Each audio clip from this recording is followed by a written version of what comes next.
दुश्मन का दुश्मन दोस्त होता है। ये कहावत तो आपने बहुत बार सुनी होगी, मगर क्या आपने कभी सुना है कि दुश्मन का दोस्त दोस्त होता है? गारंटी देता हूं आपने कभी नहीं सुना होगा, न तो सुना होगा न कभी देखा होगा। मगर मैं आपको एक ऐसी कहानी बताने जा रहा हूं जो आपके दिमाग को न सिर्फ हिला देगी बल्कि भारतीय जनता पार्टी और उसके बड़े बड़े नेताओं, पुराने वाले भी जो नहीं रहे और नए वाले भी, उन सभी के चरित्र की असली तस्वीर आपके सामने आ जाएगी। बेहद आसान भाषा में और कम शब्दों में मैं आपको पूरी बात बताने की कोशिश करूंगा। अच्छा, एक बात बताइए, क्या आपने कभी ऐसा महसूस किया है कि राजनीतिक विचारधारा की वजह से परिवारों में गंभीर विवाद पैदा हो जाए, वैमनस्य पैदा हो जाए, सदस्यों के बीच जबरदस्त मनमुटाव हो जाए? अभी दिल्ली में पहलवानों के चल रहे धरना प्रदर्शन की घटना ने मुझे उत्तर प्रदेश की एक कहानी याद दिलाई है। उस छोटी सी कहानी के माध्यम से मैं आपको यह बताने की कोशिश करूंगा कि आज की राजनीति कितनी ज्यादा कट्टर हो चुकी है, जो परिवारों तक को तोड़ रही है। इस मामले को हल्के में बिल्कुल मत लीजिएगा, बहुत ही गंभीर मसला है। सेठ जी को तो आप लोग पहचानते ही हैं, जानेंगे भी क्यों नहीं। एक वक्त में दुनिया के 2 नंबरी अमीर थे और भारत के प्रधानमंत्री नरेंद्र मोदी के सबसे घनिष्ठ मित्र माने जाते हैं। इनके ऊपर लगे दुनिया के तथाकथित सबसे बड़े फ्रॉड के आरोपों से संबंधित जांच को लेकर सुप्रीम कोर्ट में एक नया मामला सामने आया है। इसके बारे में भी जब आप जानेंगे तो हंसी आएगी, लेकिन हंसीएगा अपने रिस्क पर, क्योंकि किसी की भावना हाथ हो गई तो भैया हमारी जिम्मेदारी नहीं है। कुछ दिन पहले सुप्रीम कोर्ट के chief justice D Y Chandrachud साहब ने मनीष कश्यप के मामले में पूछा था कि आखिर इस व्यक्ति के खिलाफ एनएसए क्यों लगाया गया। इसके साथ ही कुछ अन्य सवाल भी किए थे, गंभीर सवाल किए थे, जिन पर तमिलनाडु सरकार ने अपना जवाब दिया है, अपना पक्ष रखा है और बताया है कि एनएसए क्यों लगाया गया। तमिलनाडु सरकार का यह जवाब काफी महत्वपूर्ण है, इसे ध्यान से सुनिएगा। बातचीत शुरू करने से पहले आप सभी से अनुरोध है कि यदि आप मैं पहली बार देख रहे हैं तो फेसबुक पर हमारे पेज को फॉलो और लाइक कर लीजिए, यूट्यूब पर सब्सक्राइब करके घंटा बजा दीजिएगा। देश को गोदी मीडिया के जहरीले प्रकोप से बचाने और आम आदमी की आवाज को बुलंद करने में हो सके तो हमारे सहायक बनिए। इस क्यूआर कोड या फिर इस मोबाइल नंबर का प्रयोग करते हुए हमें आर्थिक रूप से मजबूत करने का प्रयास करें। यूट्यूब पर जल्द से जल्द हमारे चैनल को ज्वाइन कर लीजिए। बहुत बहुत धन्यवाद। अपनी सजा रुकवाने के लिए राहुल गांधी पहुंचे थे गुजरात हाईकोर्ट। सुनवाई के दौरान वरिष्ठ अधिवक्ता अभिषेक मनु सिंघवी ने हाईकोर्ट से कहा कि यदि राहुल गांधी की सजा पर रोक नहीं लगाई जाती है तो उनके राजनीतिक करियर के 8 साल बर्बाद हो जाएंगे। आगे इस मामले पर 2 मई को सुनवाई होनी है। आगे देखिए होता है क्या।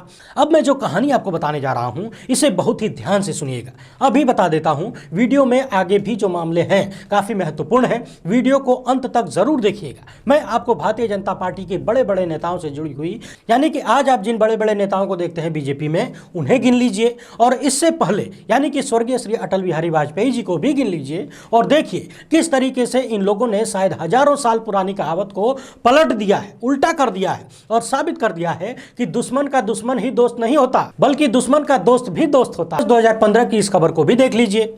लिखा है कि एनएसए अजीत डोभाल ने मोस्ट वांटेड अपराधी दाऊद को पकड़ने के लिए रचा चक्रव्यूह। 2022 की यह खबर भी देख लीजिए। एनआईए ने जारी की दाऊद इब्राहिम की नई वाली तस्वीर। देखें अब कैसे दिखने लगे दाऊद। जी लगाना यहां भूल गया है, दाढ़ी देखकर कंफ्यूज मत होइएगा।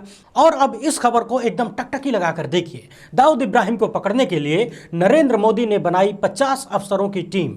यह खबर है 2 सितंबर 2016 की, यानी कि 5 साल से अधिक का समय बीत चुका है। दाऊद का कहीं कोई अता पता नहीं है। आप सोच रहे होंगे कि मैं अचानक दाऊद इब्राहिम की खबर पर क्यों पहुंच गया, तो अब इस खबर को ध्यान से देख लीजिए। जनवरी 2023 में जनसत्ता न्यूज ने खबर को छापा था। हालांकि इससे संबंधित बहुत सारी खबरें आपको इंटरनेट पर मिलेंगी, मगर चूंकि मैं कम शब्दों में ज्यादा बताने का प्रयास करता हूं इसलिए लंबा नहीं खींचूंगा। इस खबर में लिखा हुआ है कि दाऊद इब्राहिम से कनेक्शन के आरोप में तिहाड़ जेल में बंद थे ब्रजभूषण शरण सिंह। वाजपेयी यानी अटल बिहारी वाजपेयी ने पत्र लिखकर सावरकर को याद करने की सलाह दी थी। आपको बता दें कि मुंबई में बड़े वाले गैंगवार से संबंधित मामले में आरोप लगा था कि दाऊद के लोगों यानी यूपी के डॉन ब्रिजेश सिंह समेत कई अन्य अपराधियों को उस वक्त सांसद रहते हुए ब्रजभूषण शरण सिंह ने दिल्ली में अपने आवास पर ठहराया था और उनके आने जाने की सारी व्यवस्था की थी। ब्रिजेश सिंह को तो आप जानते ही होंगे, कई साल तक फरार रहे, बाद में गिरफ्तार हुए, कई साल तक लगातार जेल में बंद रहे, लेकिन योगी सरकार आने के बाद यूपी से अपराध मिटाने के लिए ब्रिजेश सिंह को जेल से बाहर कर दिया गया। तो मैं आपको बताना ये चाह रहा था कि एक तरफ तो खबरें ये चल रही हैं कि मोदी सरकार ने 50 अफसरों की टीम बनाई दाऊद को पकड़ने के लिए, दूसरी तरफ वो लोग जिन पर दाऊद के गैंग से जुड़े होने का आरोप लगा, जो उसी आरोप में जेल में बंद रहे, वही ब्रजभूषण सिंह भाजपा में इतने बड़े कद के नेता हैं। मुख्यमंत्री योगी आदित्यनाथ समेत गृह मंत्री अमित शाह या फिर प्रधानमंत्री सभी से इनके गहरे रिश्ते हैं। ये सबके सामने है, कुछ छुपा हुआ नहीं है और ये रिश्ता नया भी नहीं है, ये रिश्ता बड़ा पुराना है। क्योंकि जब तिहाड़ जेल में बंद थे ब्रजभूषण सिंह तो उस वक्त अटल बिहारी बिहारी वाजपेयी ने इन्हें पत्र लिखा था और कहा था कि अच्छा वक्त जो गुजर गया उसी तरह से ये बुरा वक्त भी गुजर जाएगा। सावरकर को याद कर लीजिए, वो भी तो जेल गए थे, टेंशन लेने का नहीं। यानी कि जिस व्यक्ति पर दाऊद इब्राहिम यानी कि भारत के दुश्मन से कनेक्शन होने का आरोप लगा, वो व्यक्ति बीजेपी के सभी बड़े नेताओं से कितना करीबी है देख लीजिए। मुझे मालूम है आप कंफ्यूजिया गए होंगे कि ये सब चल क्या रहा है, लेकिन मैंने आपको शुरू में ही कहा था कि हजारों साल पुरानी कहावत को बीजेपी के लोगों ने पलट दिया है। भारत के दुश्मन का दोस्त बीजेपी के लोगों का दोस्त बना हुआ है। या फिर दोस्त क्यों कहना, सीधे सीधे कह लीजिए कि बीजेपी बना हुआ है। बीजेपी के सांसद हैं, कद्दावर नेता हैं। यदि आपके मन में यह सवाल उठ रहा है कि वो 50 अधिकारियों की टीम, अजीत डोभाल का चक्रव्यूह और मोदी जी का जबरदस्त प्लान, ये सब 9 साल में अब तक फेल क्यों रहा, दाऊद इब्राहिम पकड़ा क्यों नहीं गया। सोशल मीडिया पर कुछ लोग ये भी पूछ रहे हैं कि अपने नेता से ही पूछ लेते कि दाऊद भैया कहां छुपे हुए हैं। 50 अफसरों की टीम बनाने की क्या जरूरत थी। वैसे भी 50 अफसरों की इस टीम का अब तक कोई परिणाम तो सामने आया नहीं। बहरहाल ऐसा लगता है कि इस खेल में गंगाधर ही शक्तिमान है। कुल मिलाकर एक बात मानकर चलिए कि दाऊद इब्राहिम को पकड़ने की खबरें बार बार टीवी पर दिखाना, ये सब कुछ आपका ध्यान असल मुद्दों से भटकाने और दोस्त से दाऊद की दोस्ती छिपाने की कहानी है। बाकी इससे ज्यादा जानकारी चाहिए और दाऊद इब्राहिम के बाथरूम की तस्वीरें चाहिए तो आप गोदी मीडिया के लपट झंडिसों से संपर्क कर सकते हैं। सुप्रीम कोर्ट के चीफ जस्टिस डीवाई चंद्रचूड़ साहब की हस्तक्षेप के बाद ब्रजभूषण शरण सिंह पर 2 मुकदमे तो दर्ज हो गए हैं, मगर मुकदमा दर्ज होने के साथ साथ सुप्रीम कोर्ट ने एक चीज और दर्शा दिया कि उन्हें दिल्ली पुलिस और सरकार की कार्रवाई पर खुलकर भरोसा नहीं है, क्योंकि सुप्रीम कोर्ट ने मुकदमा दर्ज करने के निर्देश देने के बाद इस मसले को क्लोज नहीं किया, बल्कि अगले शुक्रवार को फिर से इस पर सुनवाई करने के लिए कह दिया। बेटियों को सुरक्षा देने की बात भी कह दी। वैसे यह मामला कितना आसान है समझना कि जिस व्यक्ति पर महीनों से धरना दे रहे पहलवानों के विरोध प्रदर्शन का कोई असर नहीं हुआ, भारतीय जनता पार्टी की राजनीति ने सारी मर्यादाओं को ताक पर रखकर अपने सांसद को बचाने का काम किया। वो सरकार और उसकी पुलिस इस तरह के मामले पर किस तरह की जांच करेगी, इस पर संदेह होना वाजिब है। अब आप एक और छोटी सी कहानी सुन लीजिए, ध्यान से सुनिएगा, क्योंकि यह कहानी है छोटी लेकिन बहुत गहरी है। 2022 में यूपी विधानसभा चुनाव के दौरान जब हम गांव-गांव में जाकर लोगों से बातचीत किया करते थे, उसी दौरान एक गन्ने के खेत में पूरा परिवार गन्ने की कटाई कर रहा था। हम लोग वहां पहुंचे, उनसे चुनावी चर्चा होने लगी। खेत में उस वक्त परिवार के 4 सदस्य थे, 2 सगे भाई थे और माता पिता खेतों में काम कर रहे थे। एक भाई सेना का जवान था, दूसरा बेरोजगार था, यानी भर्ती की तैयारी कर रहा था। पिताजी किसान थे।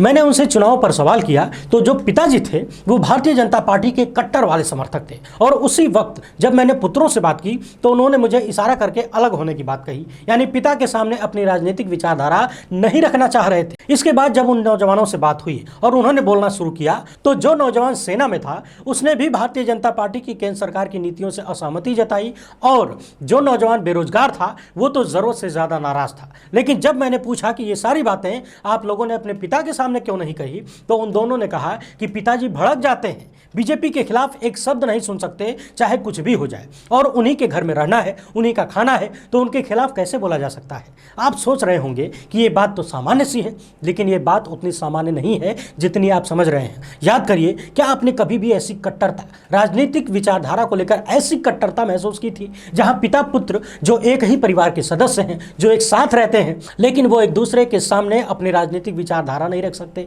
और इस तरह के तमाम उदाहरण आप अपने आसपास महसूस कर सकते हैं, रिश्तेदारों में देख सकते हैं, दोस्तों में देख सकते हैं। व्यक्तिगत रूप से मैंने ये चीजें सैकड़ों बार महसूस की हैं। यही तो होती है असहिष्णुता, अपने से अलग विचार और विश्लेषण को बर्दाश्त न कर पाने की ये जो कट्टरता है, ये निश्चित ही किसी भी समाज को बर्बादी के रास्ते पर ही लेकर जाती है। दिल्ली में देश के पहलवान धरना दे रहे हैं, मगर बहुत सारे पहलवान ऐसे भी हैं जो धरने में शामिल नहीं हैं, और कुछ तो ऐसे भी हैं जो ब्रजभूषण शरण सिंह के पक्ष में हैं, उनके समर्थन में हैं। यही बात भाजपा सांसद ने मुकदमा दर्ज होने के बाद कही भी है कि आखिर ज्यादातर पहलवान मेरे पक्ष में क्यों हैं। वहीं धरना दे रही एक फोगाट सिस्टर ने अपनी दूसरी फोगाट सिस्टर जो बीजेपी नेता हैं उनसे कहा है कि बहन, यदि तुम मेरे साथ खड़ी नहीं हो सकती तो कम से कम हमारे आंदोलन को कमजोर तो मत करो। सोच कर देखिए, एक बहन राजनीतिक विचारधारा के लिए दूसरी बहन के साथ हुए यौन उत्पीड़न में भी उसका साथ न देकर उसके खिलाफ है। मैं इसी वैचारिक कट्टरता की बात कर रहा था।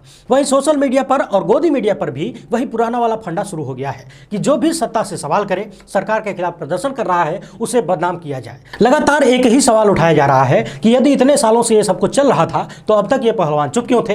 ये ठीक वैसी ही बात है जैसी बात गृह मंत्री अमित शाह ने पुलवामा हमले को लेकर सत्यपाल मलिक द्वारा लगाए गए आरोपों पर कही है, जबकि सत्यपाल मलिक ने उस वक्त भी आवाज उठाई थी, ये बल्कि दूसरे ही दिन, हमले के दूसरे दिन ही उनका इंटरव्यू छपा था जब पुलवामा हमला हुआ था। मगर इन सब के बावजूद यदि उस वक्त आरोप नहीं लगाया, आवाज नहीं उठाई और अभी आरोप लगा रहे हैं तो क्या इसमें कोई गलती है? क्या इसकी जांच नहीं होनी चाहिए? दुनिया के इतिहास में शायद ये पहली बार हो रहा है कि भारतीय जनता पार्टी की सत्ता के खिलाफ जब भी कोई प्रदर्शन होता है तो विरोध करने वालों के विरोध में समर्थन करने वालों को खड़ा कर दिया जाता है, जबकि सरकार का काम होता है आरोपों पर जांच करना। आखिर ये पहलवान जांच और कार्रवाई की मांग ही तो कर रहे हैं और आरोप लगने से कोई दोषी तो हो नहीं जाता। जांच करने में आखिर बुराई क्या है, दिक्कत क्या है? मगर अब इस मामले में भी गोदी मीडिया का खेल शुरू हो गया है। एक तरफा विरोध और बदनाम करने की साजिश चलने लगी है। पहलवानों की जिस धरना प्रदर्शन में गोदी मीडिया की महिला एंकर श्वेता सिंह को लज्जित कर वापस कर दिया गया, उसी प्रदर्शन में सोशल मीडिया पर पत्रकारिता कर रहे वरिष्ठ पत्रकार अजीत अंजुम का भर भर के स्वागत किया गया है। सामने से भले ही न दिखे, न दिखाया जाए, मगर गोदी मीडिया के तमाम लपटझंडिस रात में जब सोने जाते होंगे तो सोने से पहले खुद पर शर्म जरूर महसूस करते होंगे और सोचते होंगे कि आखिर मैं क्या कर रहा हूं। अदानी मामले को लेकर सुप्रीम कोर्ट ने सेबी से कहा था कि 2 मई तक जांच करके अपनी रिपोर्ट सबमिट करिए।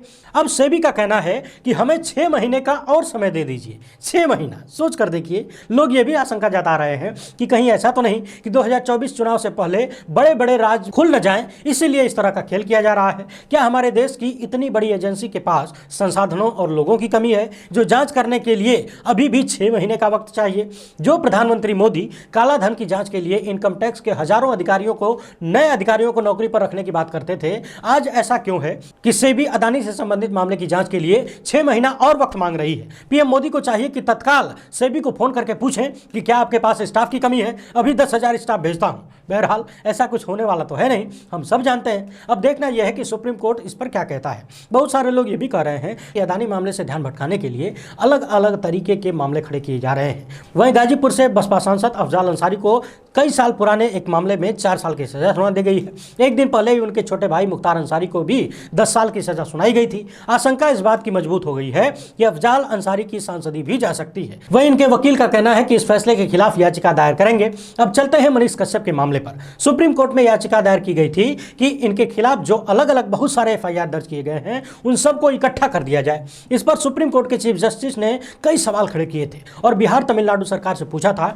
कि मनीष कश्यप के खिलाफ इस तरह की कार्यवाही क्यों की गई और एनएसए क्यों लगाया गया है। अब इस पर तमिलनाडु सरकार ने अपना जवाब सुप्रीम कोर्ट में दिया है और कहा है कि मनीष के खिलाफ जो भी मामले दर्ज किए गए हैं वो सब अलग अलग घटनाओं से संबंधित हैं। यानी कि एक ही घटना से संबंधित कई एफआईआर नहीं है, कई घटनाओं से संबंधित अलग अलग एफआईआर हैं। इसके साथ ही तमिलनाडु सरकार ने यह भी कहा है कि मनीष कश्यप ने जिस तरह के फर्जी खबरें चलाई उससे भयंकर दंगे हो सकते थे। बिहार और तमिलनाडु के लोगों के बीच जबरदस्त तनाव पैदा हो सकता था, बल्कि हुआ भी था। झूठ का पर्दाफाश करने के लिए और लोगों को सच बताने में बिहार और तमिलनाडु पुलिस को हफ्तों तक कड़ी मशक्कत करनी पड़ी, मेहनत करनी पड़ी। तमिलनाडु सरकार ने यह भी कहा है कि मनीष कश्यप कानून व्यवस्था और राष्ट्रीय अखंडता को बिगाड़ने के बाद संवैधानिक अधिकारों का लाभ नहीं ले सकते। अभिव्यक्ति की स्वतंत्रता एब्सोल्यूट नहीं है। यानी कि अभिव्यक्ति की स्वतंत्रता का मतलब यह नहीं है कि आप कुछ भी बोलते रहें, कुछ भी दिखाते रहें, बल्कि अभिव्यक्ति की स्वतंत्रता को सावधानी और जिम्मेदारी के साथ प्रयोग किया जाना चाहिए। तमिलनाडु सरकार ने यह भी कहा कि 10 लाख से अधिक प्रवासी मजदूर यहां पर काम करते हैं। मनीष कश्यप की झूठी खबरों की वजह से देश को आर्थिक नुकसान भी हुआ है। कई सारे झूठी वीडियोस बनाकर लोगों के बीच वैमनस्य पैदा करने की कोशिश की गई। सोशल मीडिया पर झूठा प्रोपेगेंडा चलाया गया, हिंसा को बढ़ावा दिया गया, जिसकी वजह से खतरनाक दंगे हो सकते थे, देश को जानमाल का नुकसान हो सकता था। यह भी बताया गया कि फिलहाल मनीष कश्यप मदुरै के सेंट्रल जेल में एनएसए के तहत बंद किए गए हैं। एक बात तो तय है कि मनीष कश्यप ने जो किया उसके परिणाम बहुत ही घातक हो सकते थे, इतना जितना कि हम और आप कल्पना भी नहीं कर सकते। बाकी मामला कोर्ट में है, जो फैसला होगा वो सबके सामने ही होगा। वीडियो अच्छी लगी हो तो ज्यादा से ज्यादा लोगों तक पहुंचाइएगा। हमसे जुड़ने के लिए बहुत बहुत धन्यवाद। जय हिंद।